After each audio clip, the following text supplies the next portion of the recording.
Hello, this is Jones10395 with another homemade video. This will be on my homemade air cannon. Hope you can see that in the entire frame. You should be able to. If you don't know, I'm kind of a fan of air cannons, and I've made another one in the past. This is my old one. I'll be using this as a comparison for my new one that I just made last weekend, which was only like 3 days ago. But this is my new one, just all around better, stronger, and just kind of what I like, because that was kind of just an experiment, my first one that I just showed you. If you haven't seen my other air cannon videos, one of my most latest ones, not including this one, this will look familiar to you, the stock, which is just everything that's not the air cannon itself. And that's true, the stock is the same as on all of my other air cannons, or yeah, just the same as all my other air cannons. I just painted it black, and that's really the only difference, apart from obviously the new air cannon itself. So I'll kind of tell you the function of this and just how you make it and everything, which is very simple, and it's actually very, very cheap too. I'll start from the top. Obviously, well, this is hard to do. It's got a red muzzle because I painted it that way, and since I painted the rest of it black, maybe they might mistake it for some reason to be a firearm or something like that, so it's always a good idea to do that. But if you don't paint it black, like say you paint it some exotic colors, like I don't know, orange and blue, they're obviously not going to think it's a gun, so you don't always need to paint it red or orange. But that's that. I've got my wooden stock here, which really just how I wanted it. I'm not going to go over how to make it, because you can make your own if you're even going to make one. 1-inch PVC schedule 40, which is rated at 450 PSI. PSI means pounds per square inch, which is basically the pressure the compressed air is exerting on the compression chamber, which is right here from the ball valve. This is a ball valve, all the way back to the end cap and my brass Schrader valve. And then this is obviously the barrel, which is 28 inches long, as is the compression chamber. The old one, it was 24 inches long, which is 2 feet, so I just want to extend it a little bit. Yeah, so I've also got iron sights on here. I won't be able to line them up for you, but right here is the back post, or back ghost hole, peephole, whatever.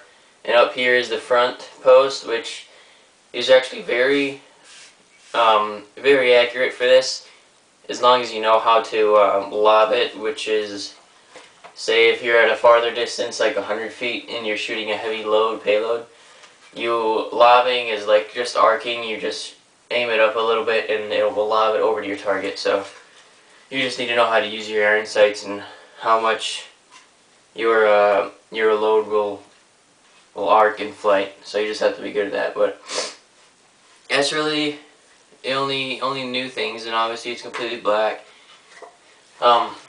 These zip ties are to hold it to the gun. If you can see, I have little pieces of inner tube, rubber bike inner tube right there. That is obviously to hold this in place, really lock it down, which it does do that very well. And it is also to I have a load that I shoot right here that's like 2 pounds. It's a metal rod, and when I shoot it, it gives you a nice kick. And I kind of wanted to feel that kick more, just because it's really fun when you're shooting something that's not a gun and you still get a kick. I don't know, I get a kick out of it, pun intended. But yeah, so the rubber inner tube just gives a better transfer of energy from the air cannon to my shoulder, so I like to do that. But yeah, the purpose of my air cannon is airsoft, and really just I don't know, just play with it with my, it's gonna sound weird, but play with it in my backyard or whatever. But yeah, I just like to shoot it at my 1/2-inch thickness wooden plywood, and it actually can puncture that, which is saying a lot for an air cannon, because 1/2-inch plywood is really tough. But yeah, all you do to shoot this is just push this ball valve.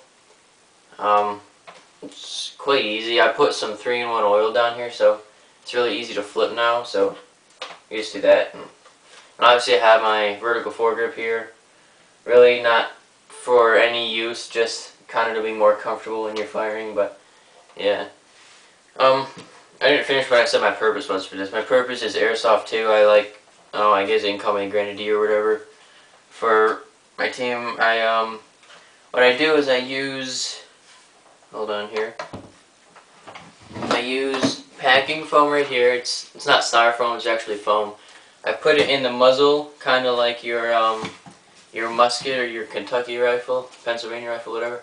You would put this down in there, and then you would put BBs on top, just put them down the barrel with nothing around them, and then you would put another one down the barrel. So in the barrel it would look like this, and then in between here would be BBs. And I do that because all the air catches on this little thing, and when it goes out it catches a full force of air, and the BBs go really fast, really far, and hit pretty hard. Now I have a brass Schrader valve, which is basically a bike pump valve. Also, it's the same as it is in cars, so if you want to go to AutoZone, you can get a rubber one of these, which is what I did on my old one. I'll show you here. Right here, that's a rubber Schrader valve. It just pulls through. It's pretty easy. So you could go to AutoZone and grab one of those. But yeah, this is my brass Schrader valve. It screws in, and I got some pipe sealant in there so it doesn't leak surprisingly well. So I didn't think it would work the first time, so I just kind of took a shot in the dark, but it worked. So got that guy working. What was I gonna do? Oh yeah. My PSI gauge. Sorry about that. For wondering how I tell my PSI in here, I don't have a PSI gauge anywhere on this, which is kind of to keep the weight and the bulk to a minimum, which you may be saying is kind of stupid because this is pretty big already, but didn't want to make it any bigger, and I didn't want to waste money on a PSI valve when I could easily buy a pump with a PSI gauge on it right there. You can see that. This PSI just tells the weight or the pressure in the compression chamber. It goes up to 120 pounds per square inch. I always push it to where you can't read it anymore. I push it back to 0 all the way around, so it's probably 160 or pretty high up there. But I have this one dial up here so I don't break the plastic handles while I'm pumping it, because I have done that on my old pump. So yeah, that's a good idea for you to do if you're going to be pushing the PSI gauge up. So I have this. This is also what I shoot out of the air cannon too. So yeah, and if you're wondering why I'm not using an air compressor for this, is first of all, I don't have an air compressor, and second of all, I mentioned this was for airsoft, and I want to be able to use it wherever I can, whenever I want. So this is very helpful when you're like in the middle of a muddy field. You can't really carry an air compressor with you, but a bike pump or a manual pump, you can use it anywhere as long as you have some nice solid ground or and arms and feet. But yeah, that's all I need to use the pump. But so this is really it for my air cannon, my new one compared to my old one, which is a bit shorter. This is backwards, but you can see it's about a foot shorter because I also added that red muzzle brake, which makes it a little bit longer. So yeah, thank you for watching. If you want to make this on your own, do not shoot it at people. I know I said to use this in airsoft, but that's BBs, and I don't put the PSI at the higher end of the range, so it doesn't just rip people up. But it wouldn't rip people up; it would just hurt a lot. So please don't use this on people. Shoot at targets, like a wooden target or whatever. That's what I do. And treat it like a real firearm, obviously. No one stand behind it just in case the Schrader valve blows. No one stand in front of it, because that's where all the action is. And just be safe with it. And treat it like a real gun and have fun. Thanks for watching.